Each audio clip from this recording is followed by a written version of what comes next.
Hello hi అండి, welcome to పద్దు stocks and blogs. అందరూ బాగున్నారు కదండి. మేము బాగున్నాం, మీరు బాగుండాలని ఆ దేవుని మనస్ఫూర్తిగా కోరుకుంటున్నాను అనమాట. ఇవాళ వచ్చేసి నేను చపాతి పిండి మిక్సీలో కొట్టుకునేది మీకు చూపిస్తున్నాను అనమాట. ఈ పిండి ప్రీతి జోడియాక్, ఇది వచ్చేసి నేను 6 years ఎన్నుకొని బాగా పనిచేస్తుంది అనమాట. ప్రీతి అనేది మంచి కంపెనీ అండి. ఈ విధంగా నేనైతే కనుక ఇప్పుడు చపాతీ పిండి కొట్టేశాను. ఇంకా ఇవాళ చపాతీ బీట్రూట్ తాలింపు చేద్దాం అనుకుంటున్నాము. ఈ చపాతీ పిండి అయితే మరి కొట్టేశాను కదా, చాలా స్మూత్గా వచ్చేస్తుంది అనమాట. చపాతీ పిండి చూడండి ఎంత బాగా వచ్చిందో. ఈ విధంగా నేను పూరీ పిండి కూడా ఈ విధంగానే చేసుకుంటాను అనమాట. చపాతీ పిండి అనేది ఇంకెప్పుడు చేత్తో తడిపేది లేదండి. ఈ విధంగా చేసుకుంటే మనకు పని అనేది సులువవుతుంది. ఎప్పుడు పిల్లలు అడిగితే అప్పుడు మనం చపాతీలు టక్కుని చేసేందుకు వీలుంటుంది. మీకు కూడా ఎవరికన్నా కావాలంటే కనుక పర్చేజ్ చేసుకోండి. నెక్స్ట్ ఇదే మిక్సీలోనే నేను బీట్రూట్ అనేది తురుముకుంటున్నాను అనమాట. మనం తురుముతే ఏ విధంగా అవుతుందో ఈ మిక్సీలో కూడా మనకు బీట్రూట్ అనేది ఆ విధంగా వస్తుందన్నమాట. బీట్రూట్ తాలింపు చేసుకునేది మనకు ఈజీ అయిపోతుంది అనమాట. ఈ విధంగా బీట్రూట్స్ అన్నీ మనము 3 బీట్రూట్లు ఉంటే అవన్నీ మేము చేసుకుంటున్నాం అనమాట.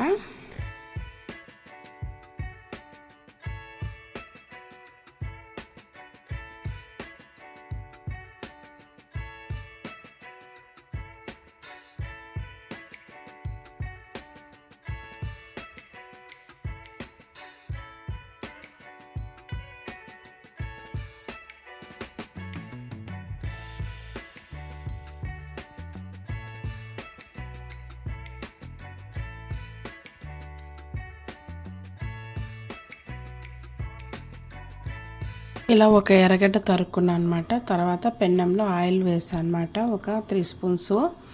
ఈ విధంగా ఆయిల్ వేగిన తర్వాత మనము శనగ బేడలు వేసుకోవాలి. అవి కొంచెం ఎర్రడాలుగా అయిన తర్వాత మనము కొన్ని ఆవాలు, కొన్ని జీలకర్ర వేసుకుంటే సరిపోతుంది.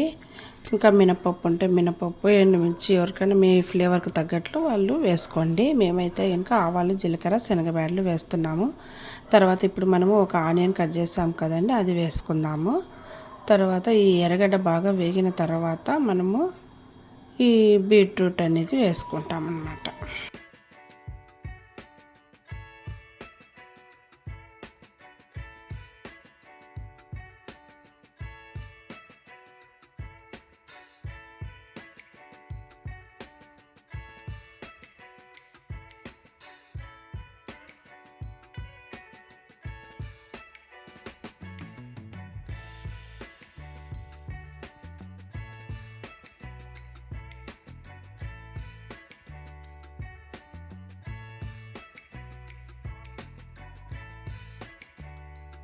ఇప్పుడైతే మనము కరివేపాకు వేసుకొని అందులో ఇప్పుడు బీట్రూట్ తురుముకున్నాం కదండి, అది వేసుకుందాము, సరిపోతుంది.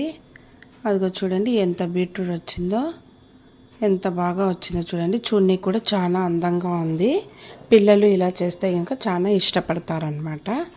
అందుకని మనకు పని లేదు. చూడండి, అది తరగాలంటే ఎంతసేపు అయిందో, తురుమాలంటే ఎంతసేపు అయిందో, మనకు టైం అనేది ఎంత సేవ్ అయిందో చూడండి. ఈ విధంగా చేసుకున్నారంటే బీట్రూట్ తాలింపు చాలా టేస్టీగా ఉంటుంది. ఒకసారి ట్రై చేసి చూడండి. తర్వాత ఇప్పుడు మనము 1 స్పూన్ ఉప్పు వేసుకున్నానండి.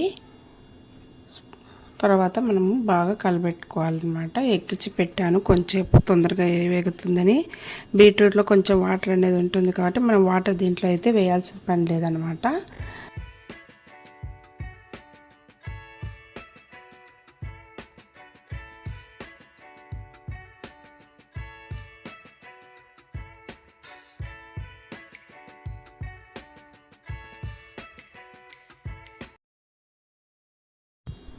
ఇంకా మనమైతే పక్కన కొబ్బరి తీసుకొని ఒక చిప్ప తీసుకోండి, సరిపోతుంది. ఈ విధంగా ఒక చిప్ప తీసుకున్నాక 3 స్పూన్ల కారము, ఒక 1/2 స్పూన్ ఉప్పు వేసుకొని మనం తెల్లగడ్డలు కూడా కొన్ని వేసుకొని మిక్సీ కొట్టుకోండి.